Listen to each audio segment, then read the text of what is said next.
오늘은 바벨론을 떠나라라는 제목으로 함께 말씀을 나누도록 하겠습니다. 계속해서 요한계시록을 보고 있죠. 지난주까지는 이제 일곱 대접 심판을 이제 16장까지 살펴보았는데 이후에 나오는 이 요한계시록 17장과 18장은 큰 음녀라고도 불리는 이 바벨론의 심판에 대한 내용이 나옵니다. 17장에서는 이 바벨론이 어떻게 등장을 했고 또 그 정체가 무엇이며 어떻게 멸망이 되는지 이 과정에 초점을 맞추고 있다라고 하면은 18장은 이 바벨론의 완전한 파괴와 또 이에 대한 이 세상의 반응을 다루고 있는데 바로 본문을 좀 보도록 하겠습니다. 18장은 이제 큰 권세를 가진 천사가 하늘에서 내려와서 이 바벨론이 무너졌음을 선포하는 것으로서 내용이 시작이 됩니다. 제가 본문 1절부터 3절까지 읽겠습니다. 이 일 후에 다른 천사가 하늘에서 내려오는 것을 보니 큰 권세를 가졌는데 그의 영광으로 땅이 환하여지더라. 힘찬 음성으로 외쳐 이르되 무너졌도다 무너졌도다 큰 성 바벨론이여 귀신의 처소와 각종 더러운 영이 모이는 곳과 각종 더럽고 가증한 새들이 모이는 것이 되었도다. 그 음행의 진노의 포도주로 말미암아 만국이 무너졌으며 또 땅의 왕들이 그와 더불어 음행하였으며 땅의 상인들도 그 사치의 세력으로 치부하였도다 하더라. 사도 요한은 이제 이전의 천사와는 다른 이 새로운 천사의 음성을 들었습니다. 그 음성의 내용은 이제 큰 성 바벨론이 심판을 당해서 무너지고 이에 그 처소가 더러운 영과 가증한 새들이 모이는 폐허가 된다라는 것이죠. 바벨론뿐만이 아니라 이 세상의 많은 왕들이 바벨론과 더불어서 음행을 하고 그 결과 만국이 무너지게 됐는데 그 와중에 보면은 상인들은 이 악한 시대에 편승을 해서 부를 축적함을 알 수가 있습니다. 오늘 본문에 나오는 바벨론은 이제 구약 시대 때 남유다를 멸망시킨 나라일 뿐만이 아니라 이방 신을 섬기고 또 각종 악한 문화로 가득한 나라였기 때문에 하나님을 대적하는 세력으로서 상징적인 의미를 가지고 있습니다. 그래서 이 바벨론은 이제 1차적으로는 요한계시록을 작성하던 당시의 로마 제국을 의미하고 더 나아가서는 마지막 날에 하나님을 대적하고 또 세상을 타락시키는 이 세상의 권세와 세속주의와 같은 이 시대의 사조를 의미합니다. 바벨론은 하나님의 심판을 받아서 그 성이 완전히 무너지게 됐는데 이제 2절에 보면은 귀신과 더러운 영 또 가증한 새들이 모이는 곳이 되었다라는 표현이 나오죠. 이 말은 바벨론이 하나님께 심판을 당한 결과로서 그 성읍이 완전히 무너질 뿐만이 아니라 영적인 관점에서 볼 때도 황폐한 곳, 즉 생명이 없는 폐허가 된다라는 것을 의미합니다.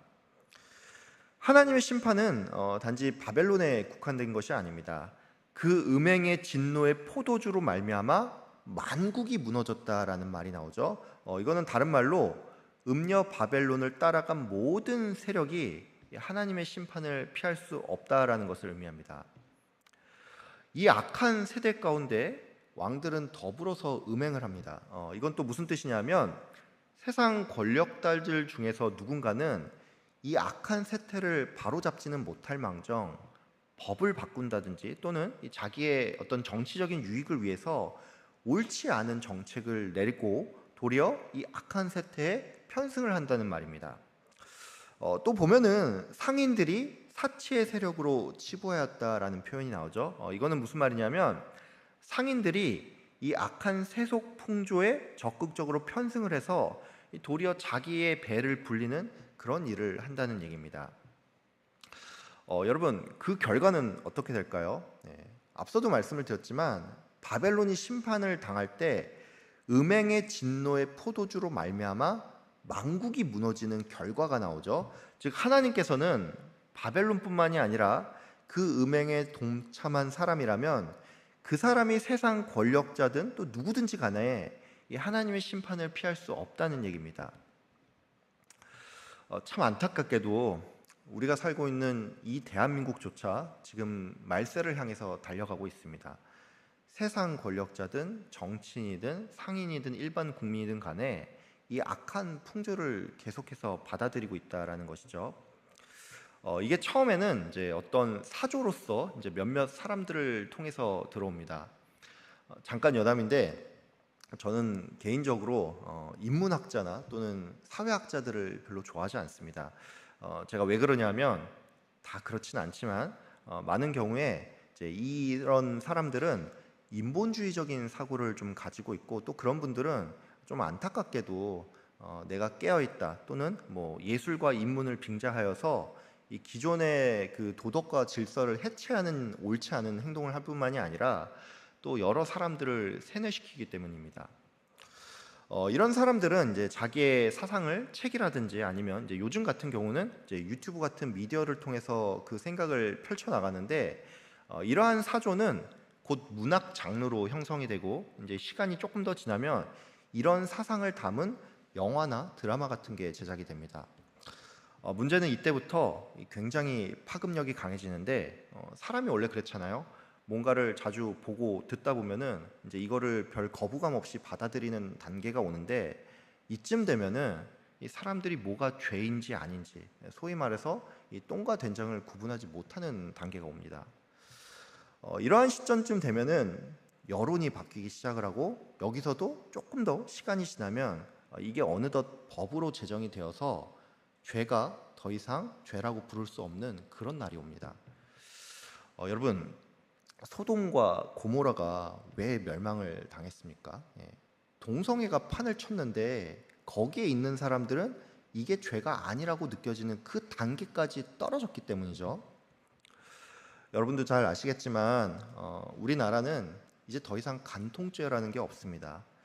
10년 전, 그러니까 이게 정확히 2015년 2월에 폐지가 됐는데 과거에는 이 간통죄법이 이제 최소한의 도덕으로서 이 가정을 보호하는 역할을 했는데 이제는 법이 그 역할을 못하게 됐다라는 것이죠. 이거는 바꿔 말해서 도덕의 기준이 그 전과 비교를 했을 때 한참은 후퇴했다는 말입니다.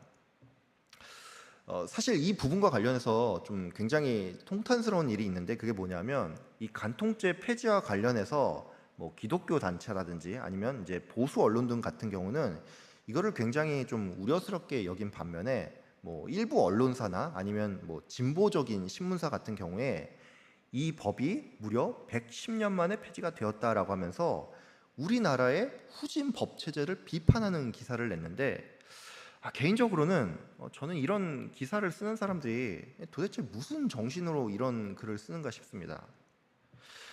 이와 관련해서 한 가지를 더 얘기를 해보죠. 기독교인 중에도 보면은 소위 자기가 좀 깨어 있다라고 생각을 하는 일부가 기독교 단체의 뭐 거룩한 방파제 참여라든지 또는 이 퀴어 축제를 반대하는 모습을 보면서 이거를 정치적인 관점으로만 받아들여서 기독교가 어떤 특정 정당과 결탁해서 타락했다라는 식으로 이거를 굉장히 나쁘게 자기의 뭐 SNS 같은 데 올리는 것도 제가 봤는데 제가 목사가 아니라면 정말 좀 시원하게 욕을 한번 좀 하고 싶습니다. 그 사람들 말처럼 이게 그렇게 보일 수는 있겠죠. 근데 이거는 좌우의 문제가 아니라 이 나라가 지금 도덕적으로 후퇴를 하는 즉 말세의 길을 향해서 달려가고 있는데 이거를 꼭 이렇게 받아들이는 것이 맞냐는 것입니다. 오늘 본문은 바벨론에 동조한 만국이 하나님께서 내민 진노의 잔을 받아서 완전히 무너지게 된다라고 똑똑히 말하고 있습니다. 바벨론에 동조한 자들은 그가 권력자든 상인든 또 누구든지 간에 반드시 하나님께 심판을 받는다라는 것인데 그런 의미에서 여러분께 하나 좀 권면을 좀 드리자면 이 악한 세대를 본받지 않기 위해서 깨어있기를 바랍니다. 4절과 5절에 보면 이런 말씀이 나옵니다. 또 내가 들으니 하늘로부터 다른 음성이 나서 이르되 내 백성아 거기서 나와 그의 죄에 참여하지 말고 그가 받을 재앙들을 받지 말라. 그의 죄는 하늘에 사무쳤으며 하나님은 그의 불의한 일을 기억하시는지라. 하나님께서는 그의 백성들에게 내가 그들의 불의한 일을 기억하니까 그 죄악된 일에 참여하지 말고 그들이 받게 될 재앙도 받지 말라라고 분명히 말하고 있습니다. 여러분 이 말씀처럼 우리는 먼저 이 세상의 악한 풍조를 따르지 않도록 유의해야 합니다. 어제 우리가 그 주일 예배 때 로마서 12장 1절, 2절 말씀을 봤죠. 2절 말씀이 뭡니까? 너희는 이 세대를 본받지 말고 오직 마음을 새롭게 함으로 변화를 받아 하나님의 선하시고 기뻐하시고 온전한 뜻이 무엇인지 분별하도록 하라. 이거죠, 여러분. 여러분, 그렇습니다. 우리는 먼저 이 세대를 본받지 말고 또 마음을 새롭게 함으로써 세상을 분별해야 합니다. 그리고 그러기 위해서는 근신하고 깨어 있어야 합니다. 근신하라, 깨어라. 너희 대적 마귀가 우는 사자같이 두루 다니며 삼킬 자를 찾는다라고 베드로 사도가 말을 했는데, 우리가 이 세상을 살면서 이 별다른 불편도 느끼지 않고 그냥 되는 대로 살면 그만이지, 뭐 이런 생각을 하고 있다면 우리가 어느새 이 대적에게 잡아먹힐 그런 날이 온다는 것입니다. 성도는 여기서 더 나아가서 세상을 거스르고 변화시킬 수 있도록 노력을 해야 합니다. 말세니까 어차피 세상은 불안전하니까 뭐 이러면서 가만히 손 놓고 있는 것이 성도가 아닙니다. 세상이 어떻게 돌아가든 관심이 없고 나는 이 교회 안에서 그냥 뭐 성도끼리 잘 지내는 게, 이런 게 성도의 삶이 아닙니다. 제가 어제 오후 예배 때도 말씀을 드렸는데, 성도는 빛과 소금으로 부름을 받은 자들입니다. 이 말은 우리가 어두운 이 세상에 빛이 되고 세상의 부패를 막는 사람들이라는 것입니다. 여러분, 내가 성도임을 기억하길 바랍니다. 말세 때 깨어서 나라를 위해서 기도를 하시고 또 각자의 자리에서 빛과 소금의 사명을 잘 감당하시는 저와 여러분들 다 되시기를 바랍니다. 이제 6절부터 8절까지를 보겠습니다. 제가 본문을 읽겠습니다. 그가 준 그대로 그에게 주고 그의 행위대로 갑절을 갚아주고 그가 섞은 잔에도 갑절이나 섞어 그에게 주라. 그가 얼마나 자기를 영화롭게 하였으며 사치하였든지 그만큼 고통과 애통함으로 갚아주라. 그가 마음에 말하기를 나는 여왕으로 앉은 자요 과부가 아니라 결단코 애통함을 당하지 아니하리라 하니, 그러므로 하루 동안에 그 재앙들이 이르리니 곧 사망과 애통함과 흉년이라. 그가 또한 불에 살라지리니 그를 심판하시는 주 하나님은 강하신 자이심이라. 하나님께서는 이 바벨론의 잘못에 따라 갚아주시되 갑절로 갚으며 또 그들이 자신을 영화롭게 여기고 사치했던 만큼 고통과 애통으로 갚아주실 것을 선포했습니다. 한 성경학자는 갑절로 갚아준다라는 이 구절을 들어서 이것이 구약에 나오는 눈에는 눈, 이에는 이라는 이 동해 보복의 원칙이 더욱더 강화되었다라고 설명을 했는데, 즉 바벨론의 교만은 더욱 엄한 이 하나님의 심판으로 돌아온다는 얘기죠. 특별히 우리가 이제 이 6절부터 8절까지 구절 가운데 조금 주목할 부분이 하나가 있습니다.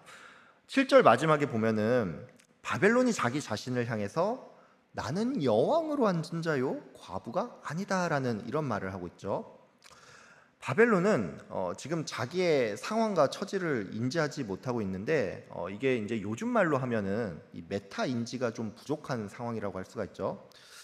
여러분처럼 자기 자신이 지금 영적으로 어떤 상황인지 제대로 파악하지 못하는 것이 바로 하나님께 심판받을 수 있는 교만이 될 수가 있다라는 것입니다.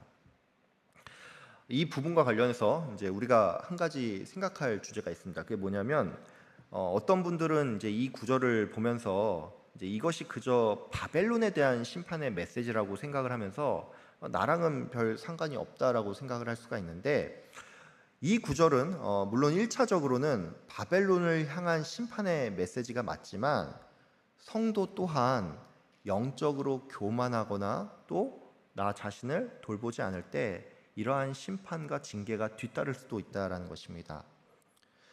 세상적으로 볼 때 내가 지금 잘 나가고 또 큰 부와 명예를 얻었어도 영적인 관점에서 내가 지금 하나님과 단절되어 있고 또 이거를 잘 모른다면 이게 영적인 교만이라는 것입니다. 근데 제가 이렇게 말씀을 드리면 나는 세상적으로 잘 나가는 것도 아니고 큰 부와 명예를 얻은 것도 아니니까 나는 여기에 해당되지 않아, 이렇게 생각을 하는 분이 계실 수도 있는데, 오늘 이 말씀은 특별히 내가 신앙생활을 좀 열심히 한다고 생각하는 분들일수록 더 유념해야 하는 말씀입니다. 나는 지금 교회 생활 나름 열심히 하고 있고 그래서 나 정도면 좀 괜찮아, 혹시 뭐 이렇게 생각하는 분이 좀 계시지 않습니까? 안타깝지만 이러한 질문 앞에서 가장 찔리고 부담스러운 사람이 바로 저 같은 목회자입니다. 저는 외적으로 볼 때 저의 삶 자체가 뭐 새벽부터 저녁까지 뭐 아니면 뭐 수요일이나 금요일에는 밤까지 교회에 있고 또 좋든 싫든 뭐 일 때문이라도 말씀을 읽고 기도할 수밖에 없는데 그러다 보니까 저 같은 사람이 어떤 의미로 직장인 같은 목회자, 다른 말로 성도로서 신앙생활을 하는 게 아닌 그저 직장으로서 교회 생활을 할 가능성이 굉장히 큽니다. 제가 요즘 성경을 매일 읽는데 뭐 성경은 사실 전에도 읽었지만 특별히 소리를 내면서 통독을 하고 있습니다. 제가 왜 이렇게 하냐면 그 극동 방송에 보면은 이 신앙의 무림고수라는 그런 프로가 있어요. 근데 그 프로에 나온 한 목사님께서 이제 성경을 그냥 눈으로 읽는 것보다 이 소리 내서 읽으면 그게 그렇게 좋다는 그런 얘기를 하더라고요. 심지어 이분은 이 주제를 가지고서 이제 신대원 시절에 논문까지 써서 학위를 받았다라고 하는데 그래서 저도 요즘 소리를 내서 이 성경 읽는 것을 시작을 했습니다. 이제 한 주 정도 됐는데 해보니까 이게 나름 좀 유익이 있는 것 같습니다. 저는 이거를 시작하면서 하나님, 저의 굳은 심령을 좀 깨워주시고 이 악한 생각과 악한 마음 내려놓고 매너리즘에 빠진 저를 좀 깨워주십시오. 이렇게 기도를 했습니다. 여기 새벽 기도를 나오는 분들은 이제 어떤 의미로 이제 우리 교회 안에서도 이제 노력으로 치면 정말 상위 10%에 들어가는 분입니다. 새벽에 일어나는 일이 쉽지가 않죠. 예, 제가 알람을 이제 항상 4시 반에 맞추고 일어나는데 이 생활이 이제 하루 이틀 된 것도 아니고 이제 전임을 시작하고 한 1년 반이 넘었는데 저는 아직도 이게 일어날 때마다 이 몸이 너무 힘들어서 주여 이러면서 한참을 앉은 채로 있다가 겨우 일어납니다. 매일 그런 건 아닌데 그럴 때가 좀 많아요. 여러분, 교역자인 저도 이게 이렇게나 힘든데 직장을 다니거나 이 사회생활을 하는 여러분은 이제 그런 의미에서 정말로 대단한 분이라고 생각을 합니다. 근데 대단한 분이니까 대단한 분이시니까 더 조심해야 합니다. 말하자면 이런 거예요. 나는 매일 새벽기도 나와서 기도 열심히 하고 말씀 읽고 전도팀도 나가고 뭐 틈만 나면 뭐 유튜브나 TV로 설교 말씀도 듣고 그러니까 나는 좀 괜찮아 이런 사고를 우리가 좀 조심해야 한다라는 것입니다. 나라를 위해서 기도를 하고 빛과 소금의 역할을 감당하겠다 이거 중요합니다. 근데 내가 그 의에 취해서는 절대로 안 된다는 것이죠. 사도 바울은 고린도전서 9장에서 내가 남에게 전파한 후에 자신이 도리어 버림을 당할까 두려워함이로다라고 이렇게 말을 했습니다. 사도 바울이 누굽니까? 이방 선교의 아버지고 그 누구보다도 복음의 최전선에 있던 사람이죠. 이런 사도 바울이 남은 구원하고 정작 자신은 구원받지 못할까 봐 두렵다라고 말을 하는데 어떻게 우리가 감히 자만할 수가 있겠습니까? 사도 바울은 또한 누구든지 선줄로 생각하면 넘어질까 조심하라라고 말을 했는데 정말 그렇습니다. 이 세상의 끝에서 바벨론이 심판을 당하는데 자기가 영적으로 얼마나 어두운 상태인지 몰라서 심판을 당하는 것처럼 성도 또한 영적으로 내가 지금 깨어 있는지 아닌지 늘 조심하고 항상 경각심을 가지고 살아야 한다라는 것입니다. 아무쪼록 오늘 이 말씀을 생각하면서 악한 바벨론을 떠나서 빛과 소금으로 이 세상을 변화시키는 여러분들 다 되시기를 바랍니다. 또한 늘 겸손한 자세로 자기 자신을 살피며 구원을 온전히 이루시는 우리 모두가 되기를 주의 이름으로 축복하며 기도합니다. 기도하겠습니다. 참 좋으신 하나님 아버지, 오늘 또 요한계시록의 말씀을 통하여서 또 우리에게 깨달음을 주심에 감사합니다. 아버지 하나님, 우리가 구원받은 자로서 또 성도로서 이 세상을 살아갈 때 세상과 구별된 자라는 것을 인식하면서 살아가게 하여 주시옵소서. 무엇보다 우리가 이 세상의 빛과 소금으로 부름받은 자연이 이 세상 바벨론을 떠나며 또 이 세상을 주의 말씀으로 복음으로 변화시킬 수 있는 그런 성도들 다 될 수 있도록 주님 인도하여 주시옵소서. 하나님, 그 가운데 또한 교만하지 않기를 원합니다. 선줄로 생각하면 넘어질까 조심하라는 이 말씀을 기억하고 하나님 우리 자신을 늘 돌아보아 늘 경각심을 가지고 살아가는 우리 성도님들 다 될 수 있도록 주님께서 인도하여 주시옵소서. 하나님 여름 사역이 진행 중에 있습니다. 또 이번 주에 중등부와 고등부 그리고 또 어와나가 또 여름 사역을 진행할 예정인데 하나님 그 가운데 함께하여 주시고 우리 다음 세대들이 말씀을 듣고 변화받고 하나님의 신실한 백성으로 든든히 서가는 이 여름 사역이 될 수 있도록 주님께서 인도하여 주시옵소서.